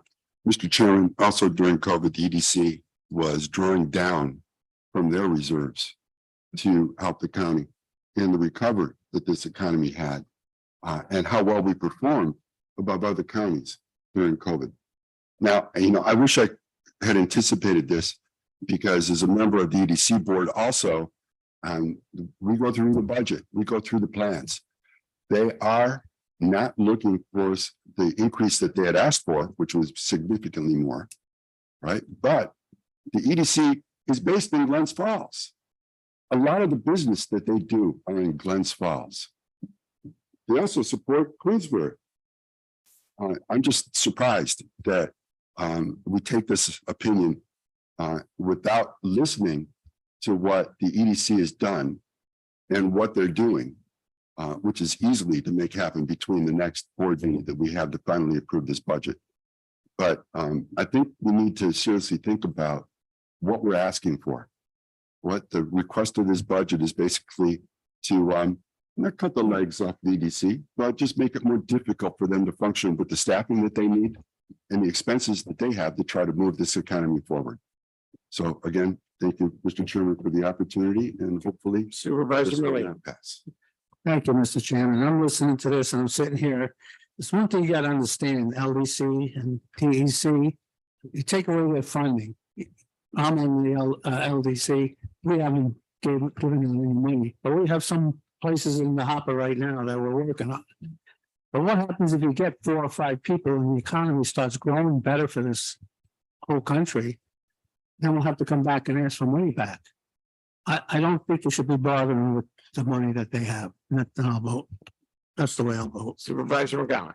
Thank you. For one, I didn't think this was going to be a multiple year occurrence. I was just thinking for it being on this year's budget. Am I correct, Supervisor Diamond or the Chairman? All I'm requesting is we hold the line on any increase to the EDC this year. If you go back to the budget workshop, the last one we had, our budget officer told us we can't continue to develop budgets the way we are. We just can't do it. I took that very seriously. So when I look at these requests or these modifications, nobody likes to do these things. However, they become necessary at point in time. He was very clear on us saying, we can't continue to do business the way we're doing it. So that's why we look at the budget and we make recommendations. I'm not trying to put anybody out of business, lay anybody off. We got to take the situation seriously. All right, And if I thank you. can save $30,000 or $40,000 crack, I'm going to do it. Let's propose it. Now, is that the short version? Because basically, well, thank you for the clarification. The only thing I want to say is I see the both things. My attitude of seeing this, it's really just for this year. This is why I was thinking along with the LDC and the EDC. There's plenty of money in there. Now, we just a couple of weeks ago, our budget officer threw out a figure that was quite scary.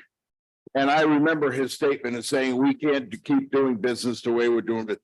So we have to tighten a few things up.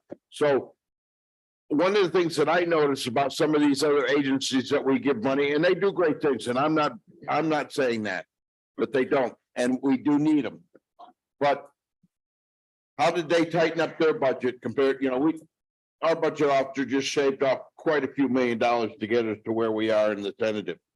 So I'm saying that if we lay off for 1 year and save that money, if we were able to do it on most of them, it was a good start on reducing the tax cap money. Okay, we've had quite a bit of discussion. Let's vote. Roll call.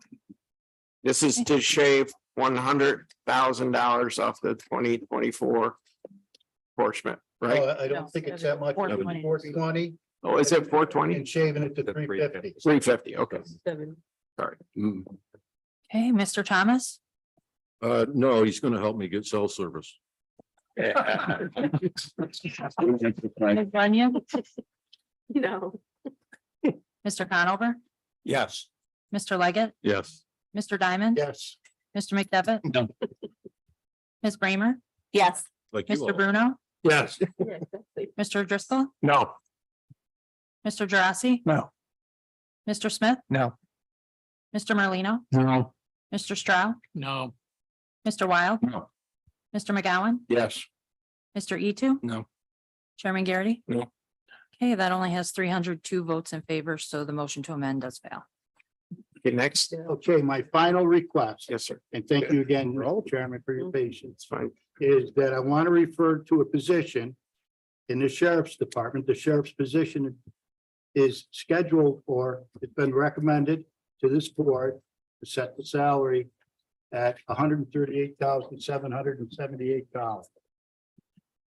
In 2022, the salary was set at $114,778.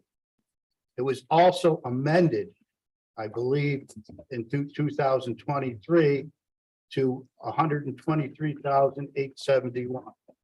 What I'd like to suggest to the board is an amendment to amend that salary at the schedule that everybody else is getting, which is 2.85%. So that would be a reduction in the salary set for that particular position. I don't see any reason why we need to increase that above and beyond everybody else's appropriation they're getting this calendar year. We have a specific, we need, We need. we that. kind of need a specific amount. Somebody follow that.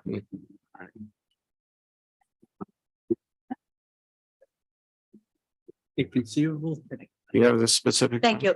I do. I was calculating it out as well because, you know, I'm kind of on this kick about fairness to all the department heads and making sure that we do respect the rest of our employees who are here day in and day out. And many of them, the ones who are not in the union, are getting the 2.85%. So I believe the number for the sheriff, instead of the 15% increase that is proposed, the 2.85% would be $117,991 over the 2023 adopted budget for the sheriff's salary.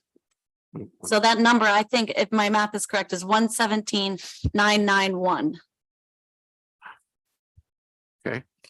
No. Any other discussion? on I've this? got a question.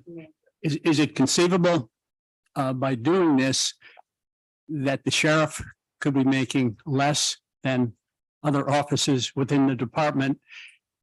Does anyone know what, which I think is bad policy? I mean, the sheriff is the sheriff. He leads the department. So do we institute a policy where the sheriff is going to be making less, an elected official, than other officers in the department? So to me, that doesn't sound like the best of public policy. He will be making less. Hey, Supervisor Bramer. Thanks. I did do my math wrong. I'm sorry. It's someone please double check me, 118,049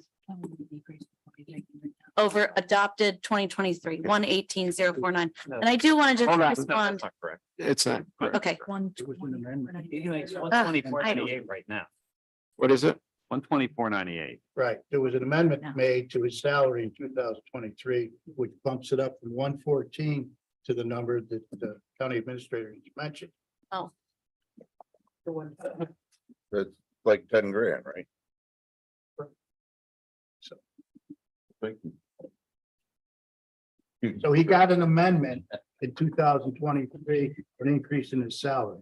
All I'm asking to do, I'll ask the budget officer, what What is this? 20. Does somebody know the 33. current salary of the sheriff accurate? Yes, it's 124.98 is the current. 124.98. The 2.85%, Tammy has 123,933. 1, 3, that's what I. 123,993 with No, a 2.933. 933. Yeah. 123,933.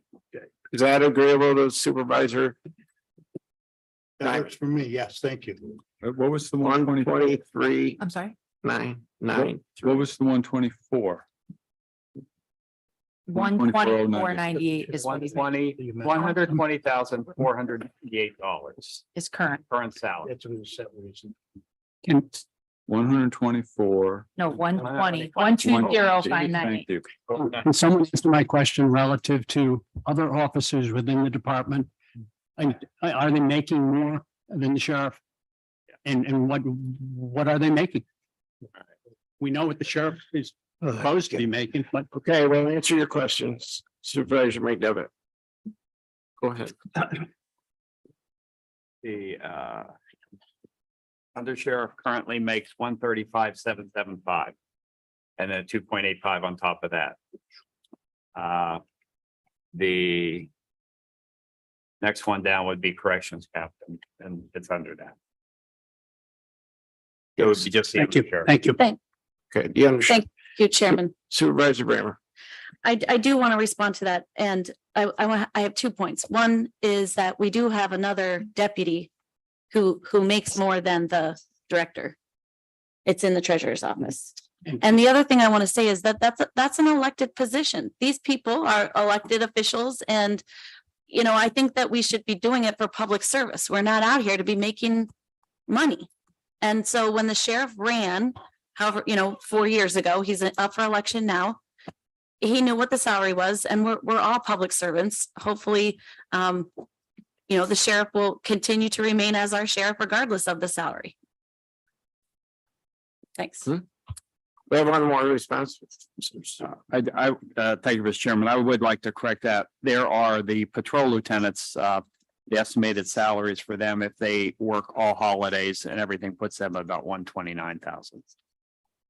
Under the current agreement. Supervisor Diamond.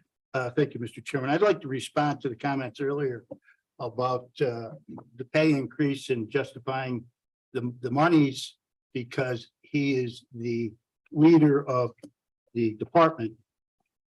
I agree wholeheartedly with my supervisor colleague from the city, Mrs. Bramer, that when you run for election, you're running to serve the community. You know what the salary's set at, and you're willing to work at that scale. When I ran for mayor, I was there for 9.5 years. I was getting paid $45,000 a year.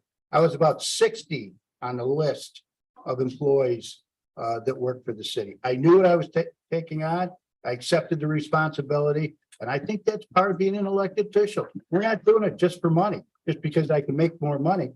I'm just trying to be fair to the rest of the employees here and modify the salary to reflect the 2.85%. It doesn't make sense just because you're the department head, you have to make more money. That's not how it always works. All right. Thank you. Any other discussion? Supervisor Leggett. This all came up earlier in the year and we're in a bit of a mess now because of it. There was a midterm request to adjust these salaries and it was something I did not agree with. This is the time to adjust the salaries. So at this point in time, we have the undersheriff making more than the sheriff. The undersheriff is appointed by the sheriff. On that, the sheriff is an elected position. I do agree with Supervisor Diamond and others that when you run for these offices, you know what it is, and you do it partially to serve, and there is no direct correlation on the salary of an elected official and what people within that department make. Treasury is one of those as well. You base the workers on their experience. Part of the request for an increase from the sheriff and for the undersheriff is because the negotiated contract with the lieutenants. The lieutenants they have a base rate, but then they're also paid per diems for holidays, weekends, and items like that.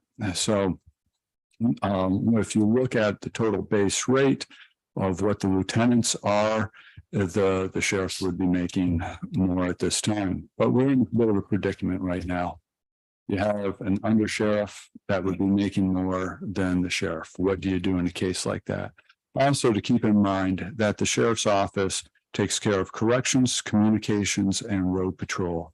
And the total right now is probably over 27 to $29 million that's under their jurisdiction. It's a huge responsibility that the sheriff has. He's done a great job with the community policing, bringing that out. There's been great strides within that department. So it's one of those tough choices that we have to make, and it's just an unfortunate one because this board actually considered mid-year increases for department heads, let's call it, and I do not support that type of action. It should come now during the budget time. Thank you, Supervisor McGowan. Thank you. Okay. I don't need to repeat anything. We have two people that spoke very well, so. Okay, let's vote. We all set the vote? And that is to bring the sheriff's salary to 21. Oh, we have a motion by Supervisor Diamond. I need a second to bring this to the floor. Somebody want a second? Supervisor Bramer, seconds. We've had discussion. Can we do a roll call vote? Okay, this is to reduce it, the salary for the sheriff to 123,933. Yeah. Mr. Thomas,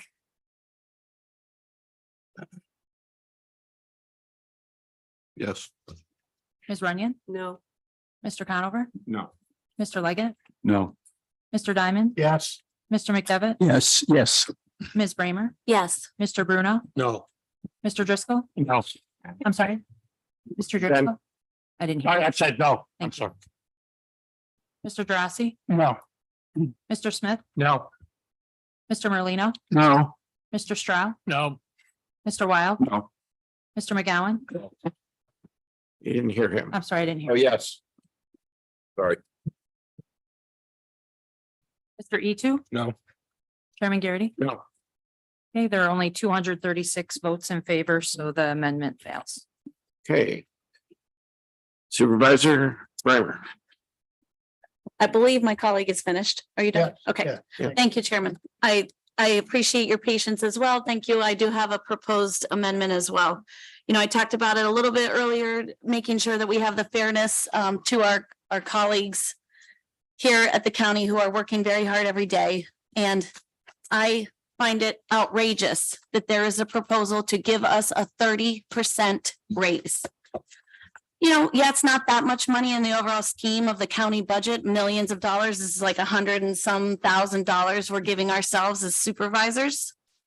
And, you know, I mentioned maybe the word frivolous earlier. That some of the other things were not frivolous. This is frivolous. I am appalled, and I am asking for, and across the board for the supervisors, the Board of Supervisors, to reduce the raise to 2.85% above our current salary. And I would also propose that that applies to the other elected officials, not the sheriff, since that was just defeated, but the county treasurer and the county clerk as well. A 2.85%. You're making that in a form of a motion. Yes. We have a motion made and seconded by Supervisor Diamond. Any discussion on this resolution? Supervisor McGowan. You know, that's a good point. Thank you for bringing that up. But I don't know, did you see, and I'm not, I don't like how the Congress and our senators and that vote themselves a raise. And it's a very difficult situation here, all right? I don't do this for the money, and that's for sure, all right? The 2.84% I'd be happy with. I was really happy to see the bigger figure. But after you look at the chart, you know, we're actually, Warren County is paid the least as their supervisors. So if you want to go for pay grades increases, you might want to look our way, but right now, I'm a no on the budget anyway, so I'm not going to go any further. Thank you. Supervisor Bramer. Thank you very much. Well, I would hope that we're not going to act like hypocrites here if we do criticize what's happening in DC when people vote in, you know, their own raises for themselves. And I did pull up some historical information. When we were here in 2016, we made 16,786. This last year, we're 19,000 something. So over those years, the average has been 1 to 2% increase per year. So, and some years we got nothing. We stayed flat. So I'm not even proposing that we stay flat. I'm not going to be here. So this is for the next generation people, you know, 2.85% cost of living. Yeah, maybe we're not as much as other counties, but let's keep in mind, we're in this antiquated board of supervisors. If you guys want to go to county legislature and have a fewer number of county legislators, then maybe our salaries would be a little bit higher. If we'd only have 10 or 11 of us and we'd each have more. I'm going to ask the county administrator to talk.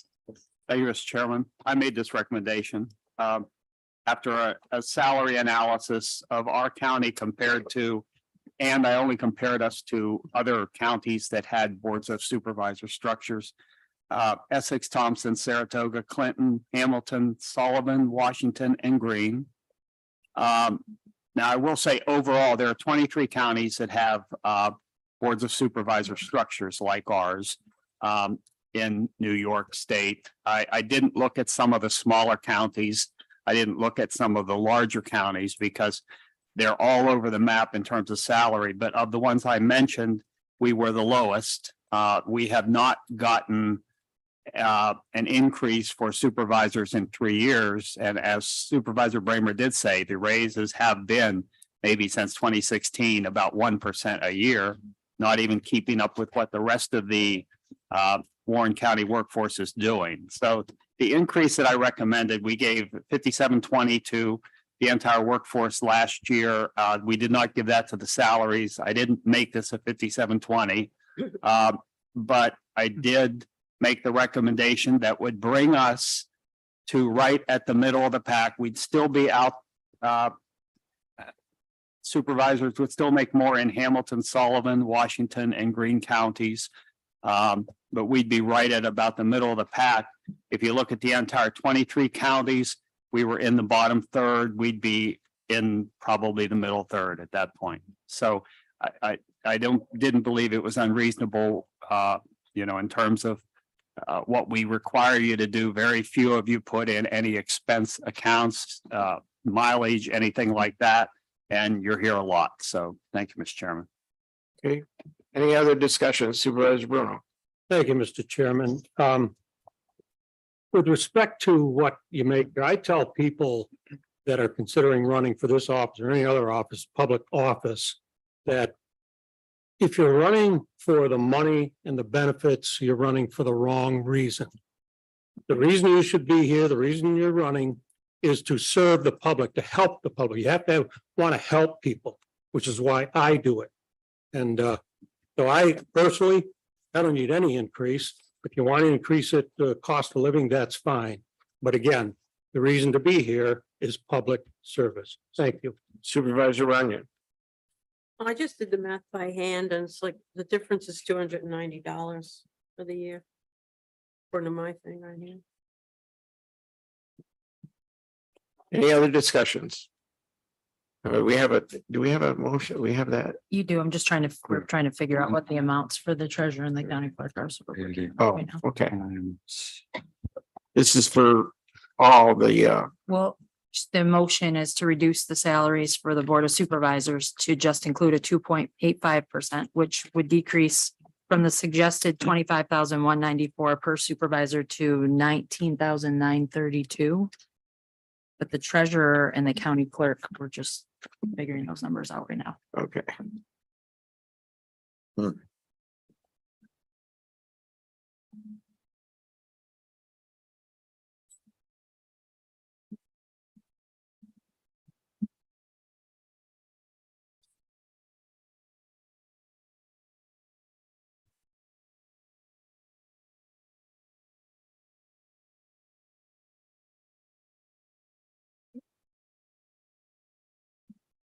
You know, I think we have a second. Yeah, we have a second. We're just trying to calculate the decrease.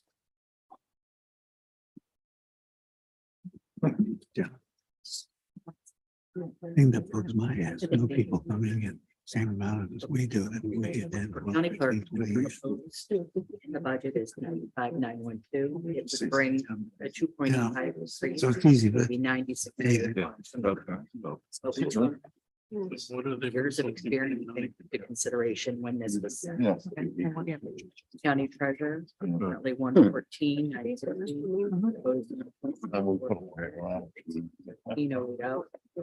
An increase from 162.85 is 118,236. So those would be increases compared to the budget.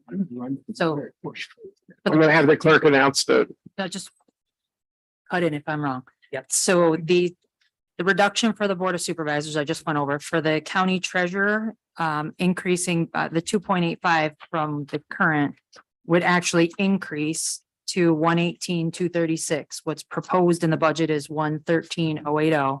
So you would be increasing the proposal from 113,080 to 118,236.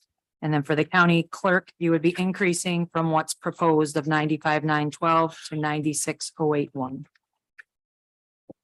Services. Because years of service were already included. okay, So that the tentative budget actually reflects a reduction from the current salary based on years of service.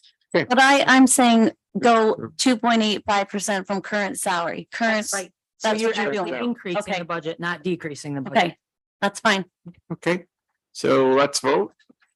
Let me get back. to the screen. We're voting to reduce the salaries. Yeah, you're voting to reduce the salary per supervisor from 25,194 to 19,932. Nine. Then to increase the treasurer from 113,080 to 118,236, and increasing the county clerk from 95,912 to 96,081.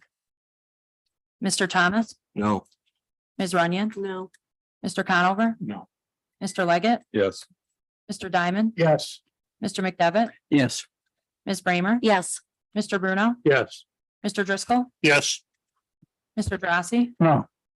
Mr. Smith, No. Mr. Merlino, No. Mr. Stroud, Yes. Mr. Wild, No. Mr. McGowan, Yes. Mr. Etu, Yes. Chairman Garrity. No, Okay, that amendment does pass with 539 votes in favor. okay, So in essence, we have gone up $3,000 in 6 years. Voted in. next. Yeah, well, any discussion, any public comments on any resolutions? So now the resolution is wrong. Any board comments, any other resolutions? Okay, let's vote on resolutions. So. Sorry. What do you need? Did I find my folder? My folder that had resolution in it is gone. Yep. What do you need the resolutions? Tammy stole my stuff, sorry. Oh, okay. So at this point, none of the resolutions on the floor require a roll call. So Does anybody want a roll call vote? Supervisor Raymond. On the tentative budget, please. Not the ones about bringing it to the floor. 480? Sorry, Amanda. Yeah, I'm assuming you know what I mean. Yep, 480 is accepting tentative budget, providing appropriations for the conduct of business. The numbers that are in 480 are not correct now, so we can, if you want to recess, we can fix them, or if you want to adopt. What's the pleasure of subject to corrections? Yes. Okay, Yes. all right. We have a roll call and then that's at 480, right? Yep, Okay, no one has any other one. It's the only one. Okay.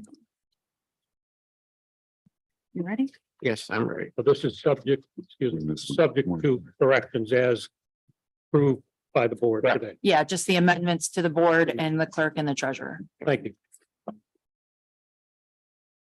Okay, 480. Okay, so this is a roll call on resolution 480, accepting tentative budget, providing appropriations for the conduct of county business for fiscal year 2024, and that's subject to the amendments that were just approved.